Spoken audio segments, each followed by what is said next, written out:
What's going on, everybody? Thanks for joining us for this episode of Fly of the Week, and we are bringing you an amazing pattern. I mean, I am so excited to bring you this pattern, and it is an absolute revolutionary style to the absolute tradition. So this is a new tradition, I believe, for new 2026, and should be in everybody's box by the end of 2026.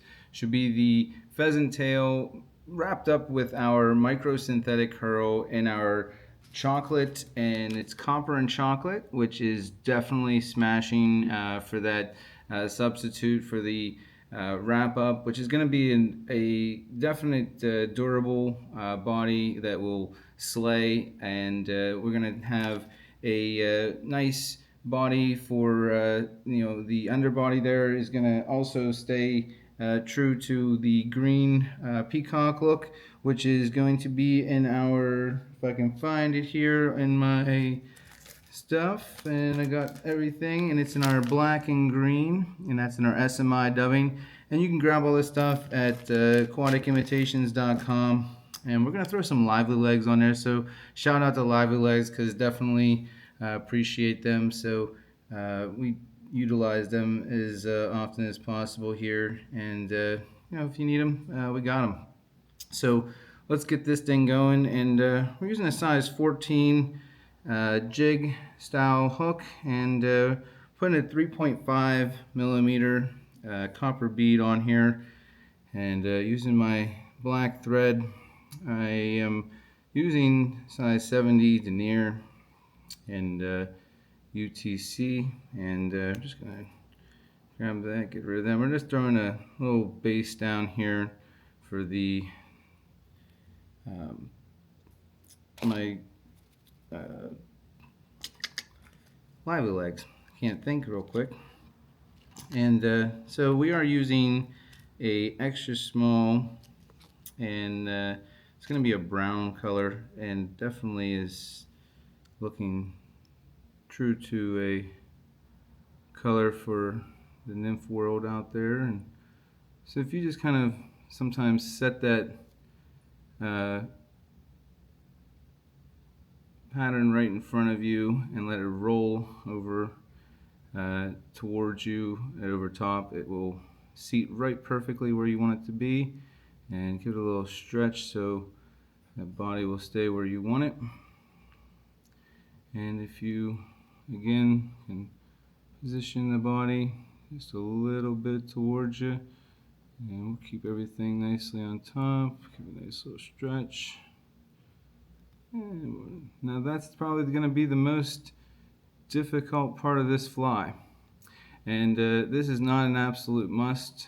You can do away with the lively legs and utilize some type of feathers for your legs, and if you wanted to use a perdigon style, this will also present an easy tie up for you as well. So we're going to grab our pheasant tail. Still going to use pheasant tail. It is a true pheasant tail, but what we're going to incorporate is the simplicity of this pheasant tail and the durability of this pheasant tail. So we're just going to grab a couple fibers here, 6, 7, so just make it a little bunch there, and we're going to measure about the shank length, maybe a little longer.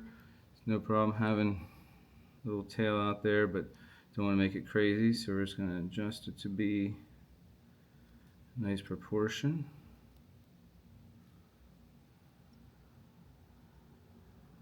There we are. Cool.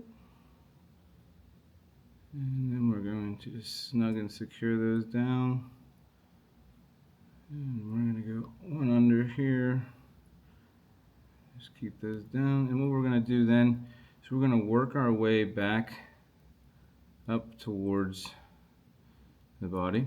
And you can let your thread kind of ride up those feathers to get right behind the lively legs and get through. And then we're going to position it kind of right in the middle, right behind that first set of legs. And we're going to leave this extra for our wing case. So we're going to then bring this back to the rear end of our fly here, where our tail is, so we can tie in our microsynthetic curl, and that will be in our chocolate and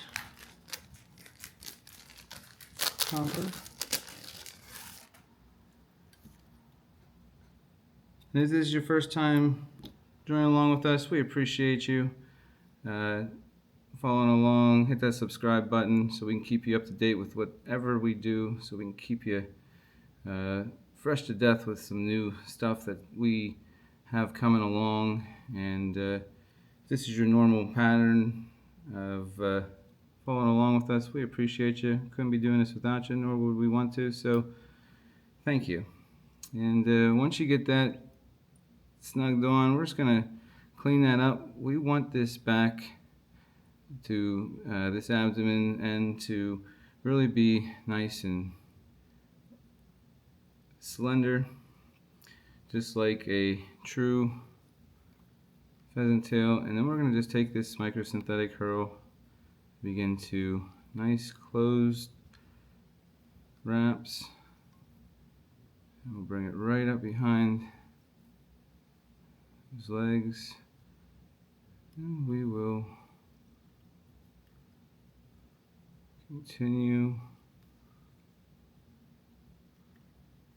right through, and we'll tie off.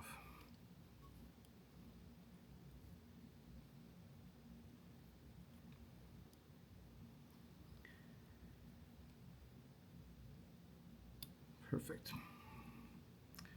And now that we have the remaining set here, what we will do is we are going to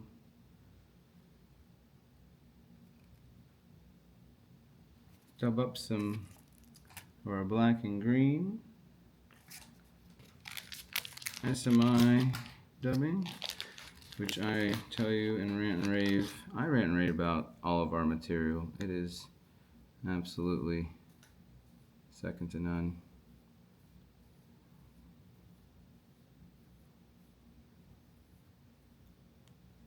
And so I'm just going to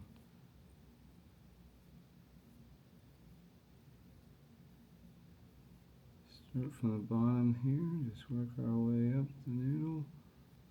Nice. And we'll wrap our thread up there. We're going to just position that right behind those legs. Get it right in front of them. And this dubbing is just so easy to work with. It noodles up well, and as you can tell, it just creates a perfect look for a substitute for every color for hot spots. And so now once we've got that, we're able to just pull that over for our wing case, center that up where we would like it.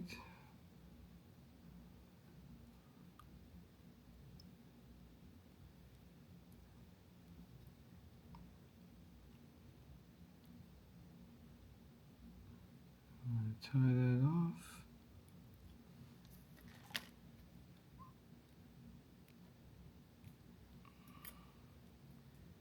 And give her a nice little whip finish, making sure we don't tie off any of our legs.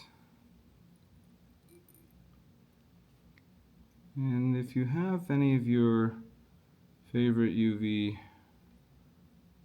resin gels, usually the thicker ones work a lot easier for you. What you can do is very quickly build up a nice little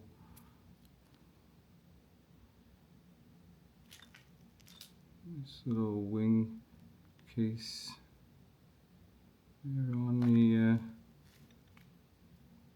kind of just protect that extra bit of pheasant tail that you've used. Let that settle. And we'll hit her with the light there.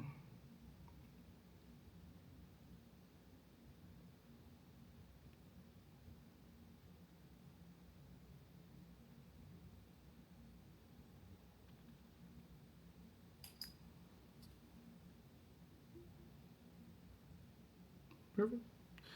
And that is going to be an absolute simple pheasant tail using a microsynthetic curl and the SMI dubbing that will take an absolute no time flat to get you on the water slaying fish. And I know people say that once it gets more buggier, it's gonna attract more fish. I know that that's just people saying that because their flies are falling apart. You were slaying fish at the beginning because the pheasant tail is an absolute must-have pattern in your box. So if this pattern can stay together and you can fish it longer, absolutely, why wouldn't you? So definitely get your hands on this material so that you can make this pattern an absolute lasting pattern and a new tradition for your entire season. So we'll catch you later, and remember guys, don't hide Jesus like you hide your fishing spots. And thanks. See ya.